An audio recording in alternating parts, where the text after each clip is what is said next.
Praggnanandhaa insists on his gambit that he played against his bishop g5, pawn to c5 position. The more solid choices are pawn to h6 and d takes c4, which have been played plenty at the highest level as well. He likes this line and repeats it against a scary theoretician like Vidit. Which means you really have to believe in it, because obviously repeating it means you will face preparation. Helps to be well prepared, and they both should be reasonably well prepared here because, as you mentioned, Pragg played this in this tournament, which Pragg plays h6 very quickly, so he's still in book. Very logical as well, asking this bishop. Yeah, the capture has happened. Knight f6. Yeah, like long castles looks extremely logical, but after e6, e5, you do have to spend the tempo dealing with the threat of bishop g4, which is much more annoying than you might suspect, and Black develops a lot of initiative here. I think I've seen this before, but I can't for the life of me remember what Black is supposed to do here. The excitement is slightly dampened by the fact that we have two extremely well prepared, extremely theoretically minded players. Vidit is just following one of his own games. He thinks this is e5 knight e2 played in both of them, and after rook d3, Surya played queen a5, queen takes c5. I think he was fine. I think he was. If he was worse, it was by a very, very small margin. He'll stay in Vike. No one's sending him any tickets to Dubai. Already played queen g3 once in this position, and then the pawn on c4 often gets picked up. So despite white currently being even 2 pawns up, I think it's very likely that by move 20.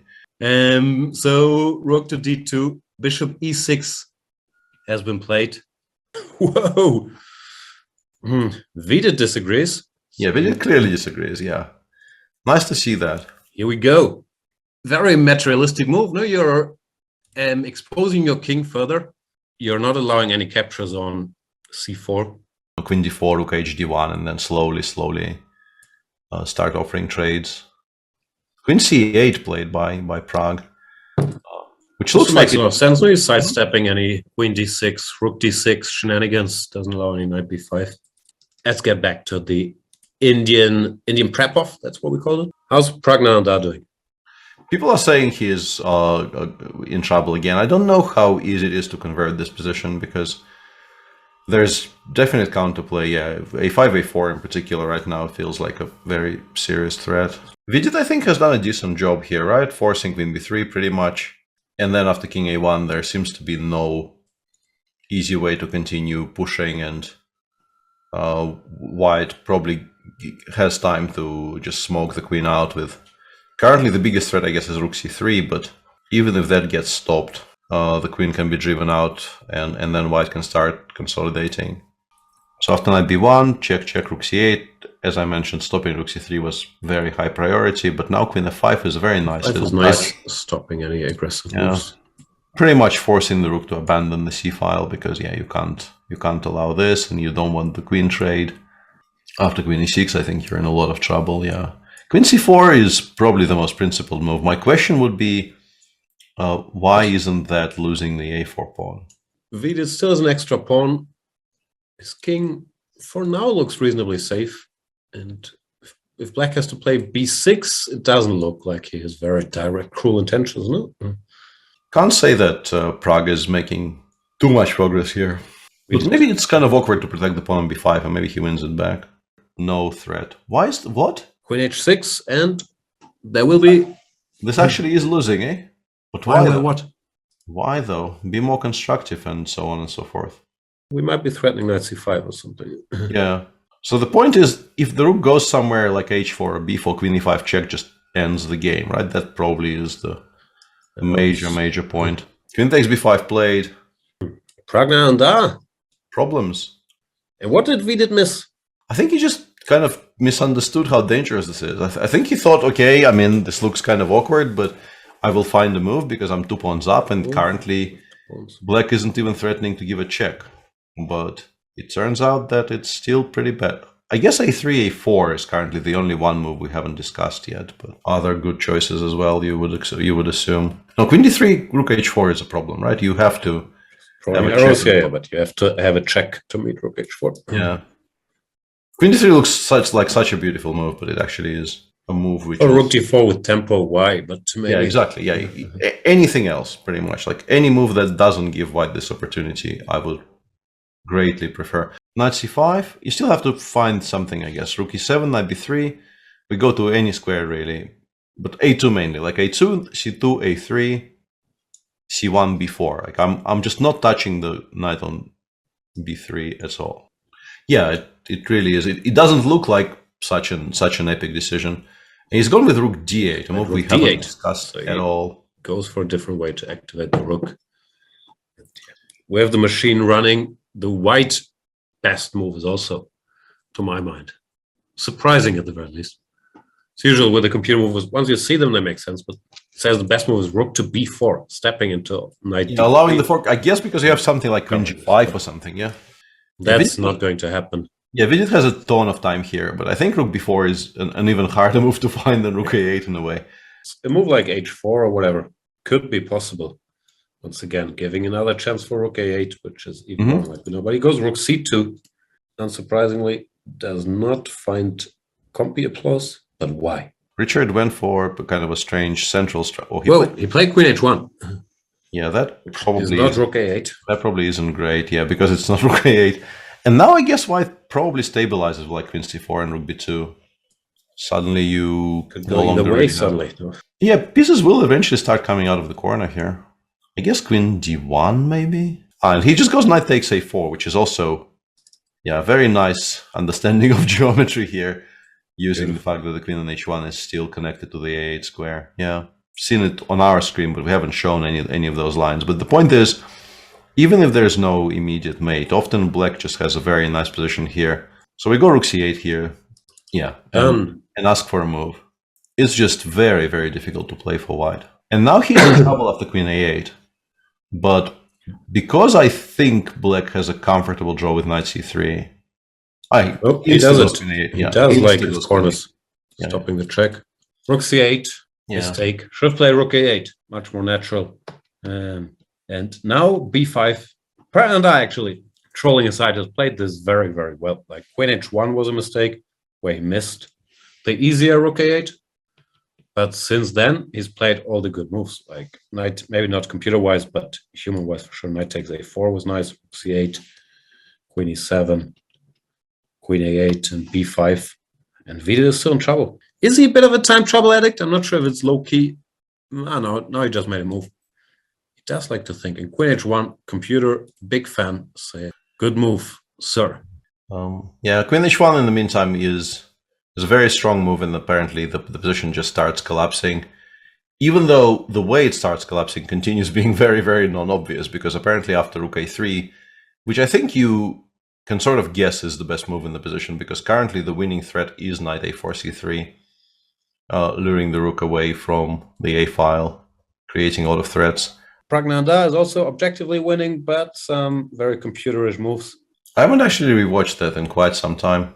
It's an excellent move. Niels has played knight b4 check, did not go for a2, but that should not give the win away.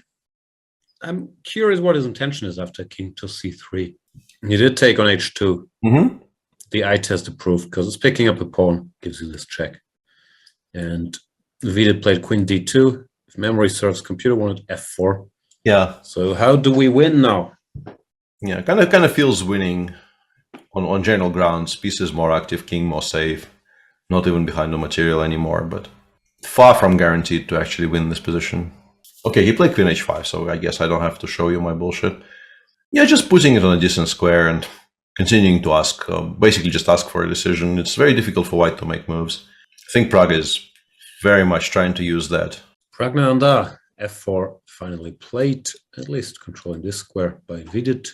I don't know if he's doing it consciously or it's just very good autopiloting skills, but he is making kind of non-forcing, improving moves without really trying to create any immediate threats. He's doing the moves thing. Yeah, he's still doing the thing. I wonder if Vidit here plays queen e5. I wonder if he actually just cashes in by taking and going rook e8, because that endgame looks very, very winning. But also it feels like you might still be selling yourself a bit short by... Keep going. Praggnanandhaa.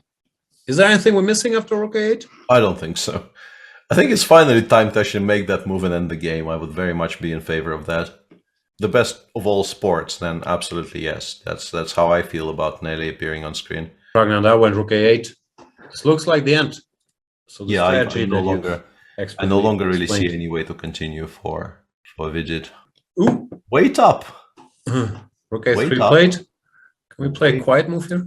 26. Yeah, I guess something wins here. Hang on, rook takes a4. Also, rook takes a4 in the previous move. What are we doing?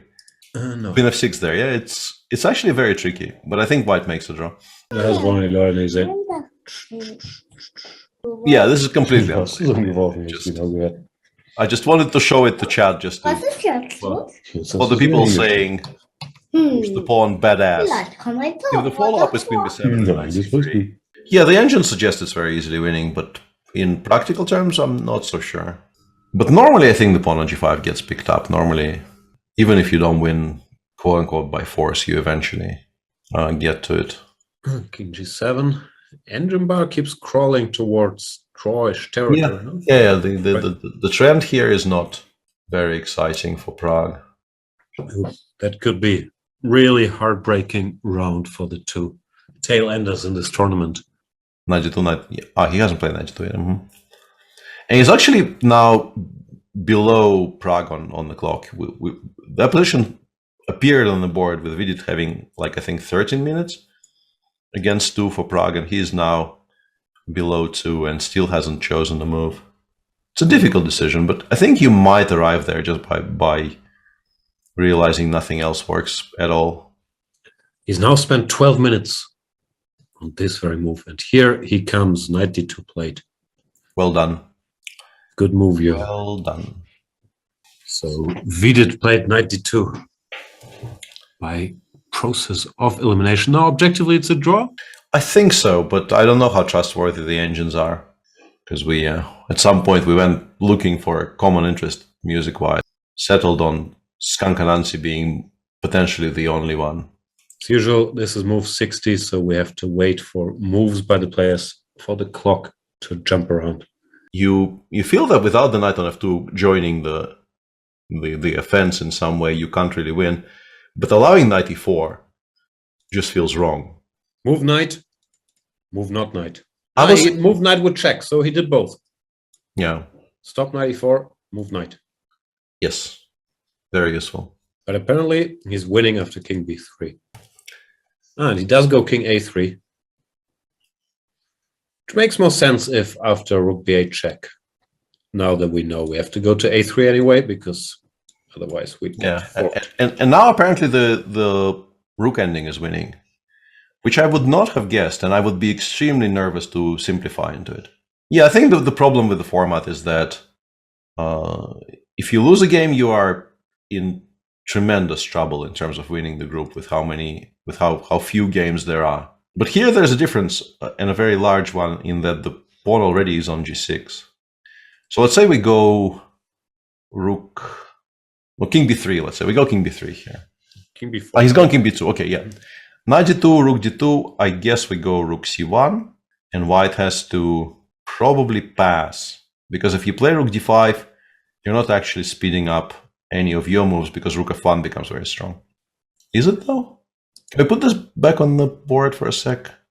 What, this? Yeah, takes, check. I mean, it's good that it's not on g1, but I would like a cleaner way, because this might be trickier than we think, right? It's probably still winning, but I don't think we need to allow it. I think this is winning, but yeah. This king d6 is, yeah, we've once again made a mistake. She's gone rook a2, which, yeah, this is just wrong. Since there are no frontal checks anymore available to white, it's just very, very comfortably winning. Back there, and you won't look it up before the show, or after the show, so we will never know. Apparently the stream is gone. Just when it started to get interesting. The stream has had enough. Rook a5 played once again, rook f1, f5. We can still go back to that setup, nothing wrong with that. He goes king f8. He really is unwilling to engage with the idea of just... Ben Feingold truly approves. Doesn't really spoil anything. I guess maybe in some outcomes you can actually win the pawn on g5 without giving up any of your stuff, but the big question has to be, do you have to? And why waste all the effort? Why we're doing that? But probably doesn't really throw away the win at any point. King E8, what are you doing, Prag? I mean, this might be brilliant. I just don't understand it. So it's very genuine. What are you doing? He is just genuinely very good at chess. He, brilliant.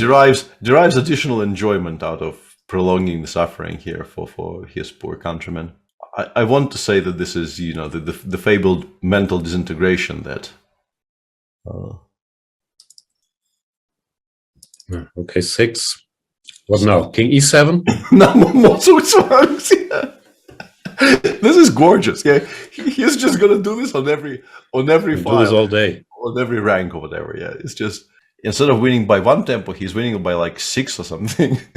This is excellent. It might, I don't know. He's gone King E6, so now after Rook A5, he will have to actually make a move. Regrettably, messing around. Can I right-click on things? No. So let's get to my prompts, Peter. And those are things that exist, and those are movies. Rook F5, King F4, King takes G5. He will actually end up winning the pawn on G4 without trading it for anything. That was some very nice tech. Prot says, if he goes back, I'm breaking my monitor. This is, yeah, he doesn't obviously go back. But it's prolong this, whatever this is. King C3, and yeah, now you just go King G4, Rook F5, and the assumption has to be the game ends, yeah, but who knows? Very, very impressive technique. Yeah, first of all, realizing knight d1 check knight e3 is an idea you can go for, and secondly, yeah, this way of winning that endgame, considering that you could definitely go in for some much more forcing lines is sometimes this conceptual thinking instead of just trying to calculate move by move. Maybe there's something to be said for. Absolutely, yeah. Even though we're also kind of by this point the idea that most endgames, despite what you might be taught in books, are more or less pure calculation. It's also not a wrong idea as such. Visualizing this scenario that the king might actually, not might, but will get out of the... And Praggnanandhaa wins. Congratulations. What a victory.